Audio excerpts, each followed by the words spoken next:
할렐루야. 선한 이웃 공동체 김용희 목사입니다. 한 달 동안도 여러분 평안하셨습니까? 그 사이에 저와 남편은 제천으로 이사를 했고요. 그곳에 작고 예쁜 신백 사랑방교회를 세웠습니다. 이제 2022년 8월 15일 오후 2시에 설립 감사 예배를 드립니다. 막 박수 쳐주고 싶죠?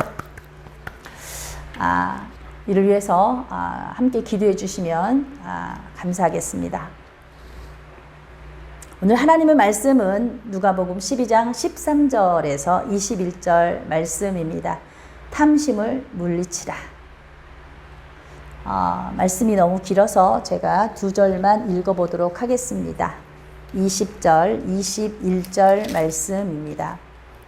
하나님은 이르시되 어리석은 자여 오늘 밤에 내 영혼을 도로 찾으리니 그러면 내 준비한 것이 누구의 것이 되겠느냐 하셨으니 자기를 위하여 재물을 쌓아두고 하나님께 대하여 부요하지 못한 자가 이와 같으니라.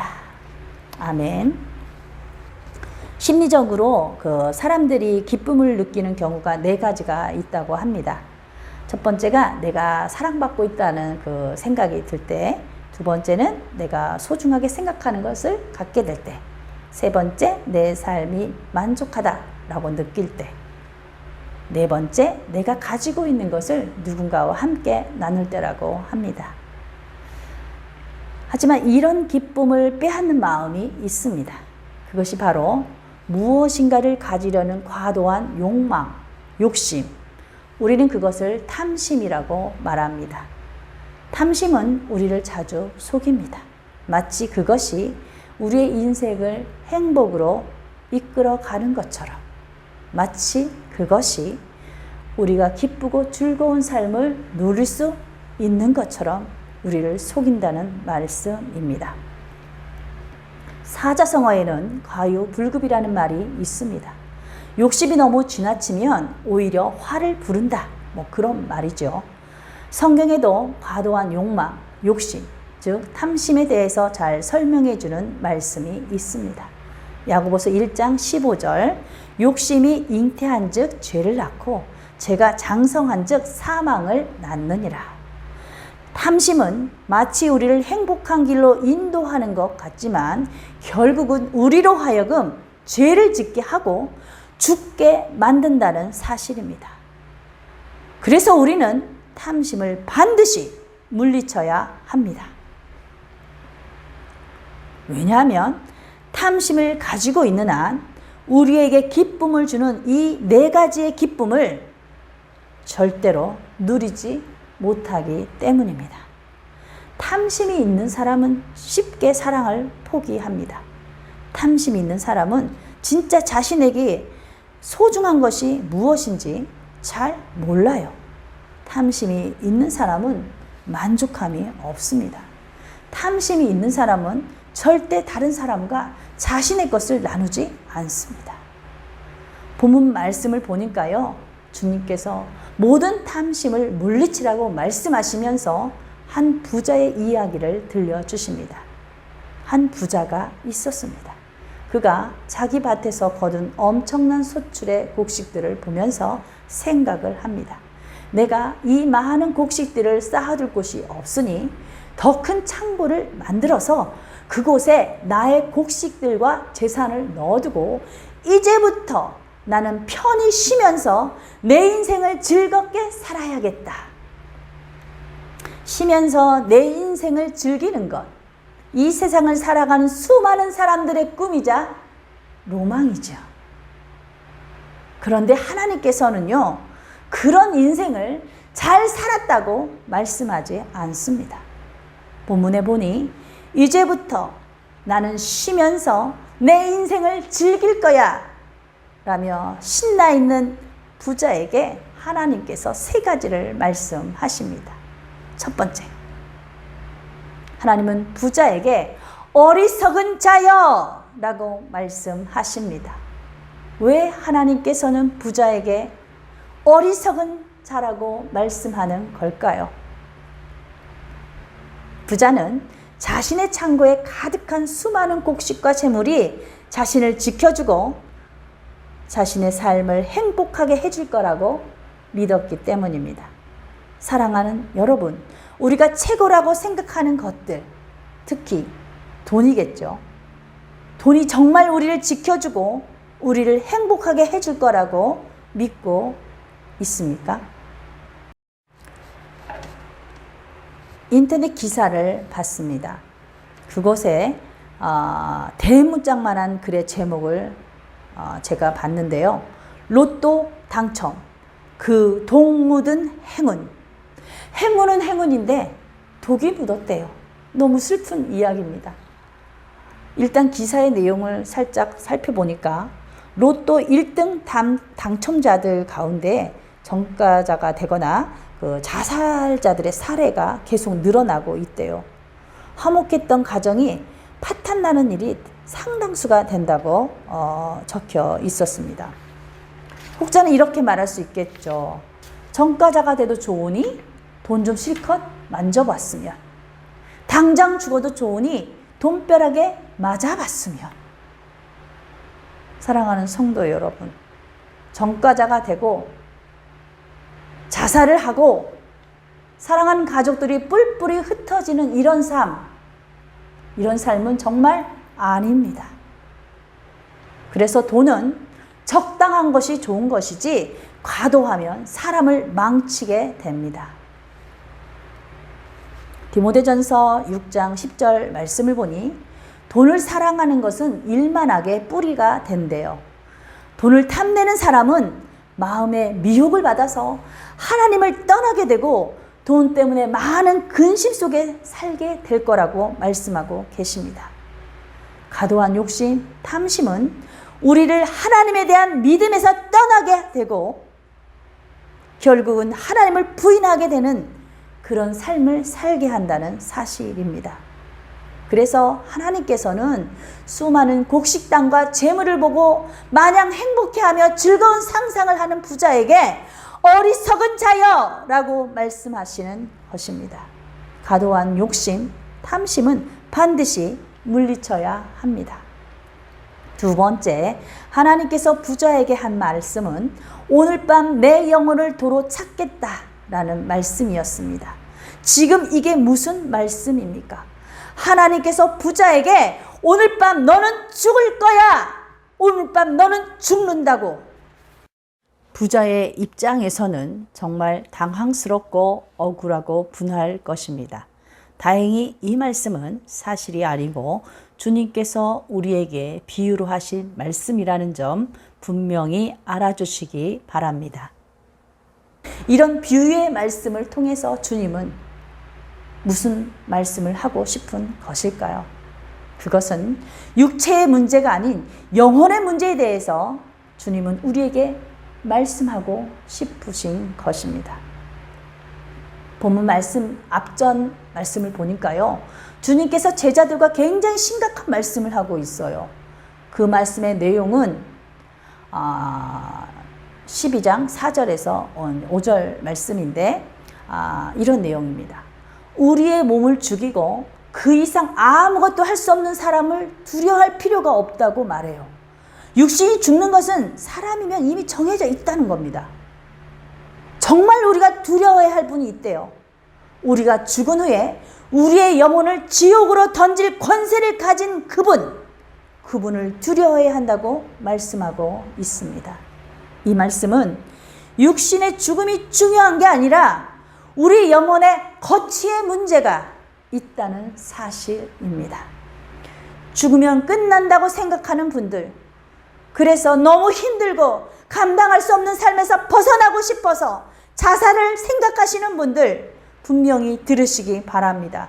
죽으면 끝나지 않습니다. 죽음 이후에 영혼의 거취의 문제가 있습니다. 누가복음 16장 19절 말씀에 보니 부자와 나사로의 이야기가 나와 있어요. 평생을 부자로 호요식하며 원 없이 살다가 간 사람이었습니다. 우리는 그 사람을 축복받은 인생이다 라고 말을 합니다. 그는 죽으면 끝난 줄 알았어요. 그런데 이것이 웬일입니까? 그의 영혼이 지옥에 던져진 것입니다. 지옥에 가보니 그 지옥의 불꽃이 얼마나 뜨겁고 고통스러운지 견딜 수가 없었어요. 고개를 들어보니 천국에 아브라함이 있습니다. 그는 아브라함에게 말합니다. 자신을 집으로 돌려보내달라고 합니다. 자기에게는 5 형제가 있는데 그들에게 자기가 증언을 해서 이 고통스러운 곳에 오지 못하게 하겠다는 거예요. 근데 아브라함이 한 번에 거절합니다. 이미 그들에게는 모세와 하나님의 선지자들이 있으니 그들을 통해서 들을 거라고 말합니다. 사랑하는 성도 여러분, 육체가 죽는다는 것은 우리 모두가 다 알고 있는 사실입니다. 죽어본 적이 없으니 영혼이 어떻게 될지 아무도 모른다고 말씀하지 마세요. 우리는 이미 교회를 통해서 주변의 수많은 복음 전도자를 통해서 영생이라는 말을 한 번쯤은 들어봤기 때문입니다. 우리를 만드신 하나님께서 우리의 영혼을 살리는 일에 관심이 많으십니다. 그분은 우리의 영혼을 살리기 위해 당신의 하나밖에 없는 아들 예수 그리스도를 십자가에 못 박아 죽게 하고 그를 다시 살리심으로 예수 그리스도를 믿는 자 누구든지 영생을 얻게 하겠다는 약속을 하셨습니다. 사랑하는 성도 여러분, 우리는 우리의 영혼에 관심을 가져야 합니다. 요한 3서 1장 2절 말씀, 사랑하는 자여 내 영혼이 잘됨과 같이 내가 범사에 잘되고 강건하기를 내가 간구하노라. 우리의 영혼이 잘되어야 우리의 범사도 잘 풀린다는 말씀입니다. 우리의 영혼에 문제가 생기면 우리의 삶은 우울해져요. 수많은 상처와 통제되지 않는 온갖 탐심으로 살아가게 된단 말입니다. 우리의 영혼을 관리하는 일은 이렇게 매우 중요한 일입니다. 탐심은 우리의 영혼을 마비시키고 우리의 육체가 하고 싶은 대로 원하는 대로 그렇게 사는 것이 행복하고 즐거운 것이란 말하고 그렇게 인생을 끝내라고 미혹합니다. 탐심은 우리의 영혼에 대한 관심이 없기 때문에 우리는 탐심을 반드시 물리쳐야 합니다. 마지막으로 하나님께서 말씀하시는 것은 하나님 앞에 부요한 자가 되라는 것입니다. 탐심이 있는 사람은 절대로 하나님 앞에 부요한 자가 될 수 없어요. 탐심의 기본적 가치 철학은요, 오직 자신에게만 집중되어 있기 때문입니다. 탐심이 많은 사람은 절대로 남에게 관심을 두지 않습니다. 특히 신앙생활은 더욱 그렇습니다. 왜냐하면 탐심은 신앙의 정반대의 삶을 살게 하기 때문입니다. 그렇다면 어떻게 하나님 앞에 우리가 부요한 자가 될 수 있을까요? 하나님 앞에 부요함이다. 2 가지로 표현할 수 있습니다. 하나는 헌금입니다. 그리고 또 하나는 삶의 태도입니다.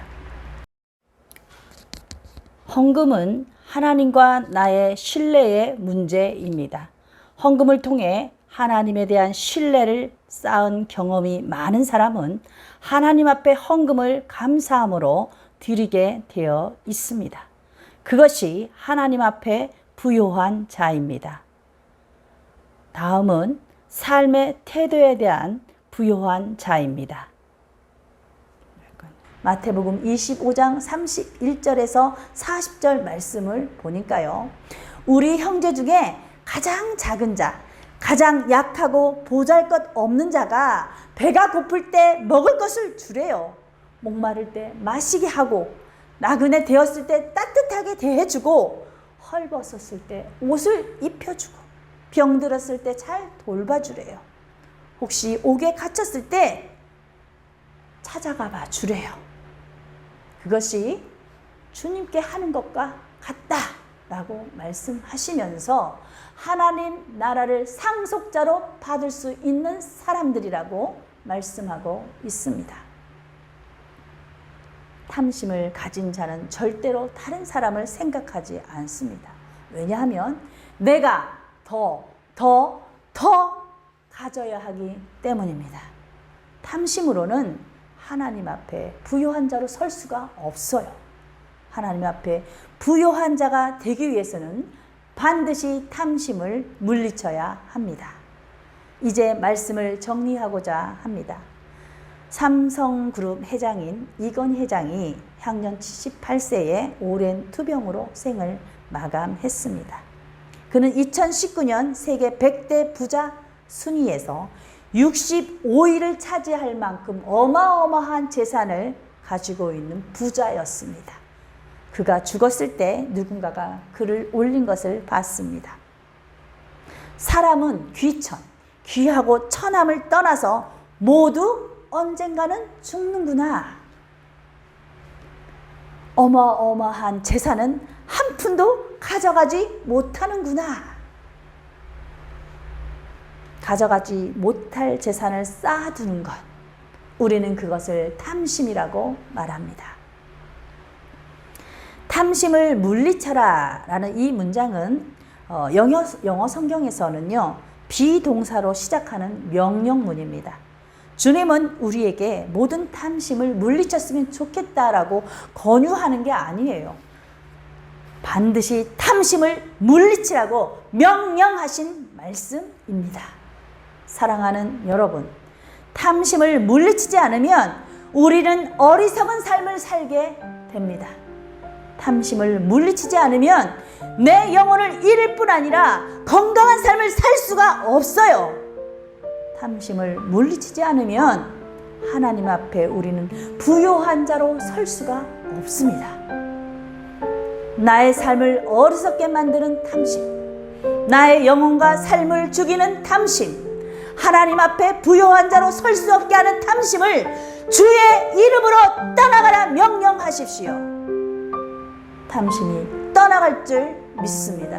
아멘. 사랑하는 여러분, 이제 탐심에서 벗어나 하나님이 주시는 자유롭고 행복한 삶을 살아가기를 주님의 이름으로 축원합니다. 기도하겠습니다.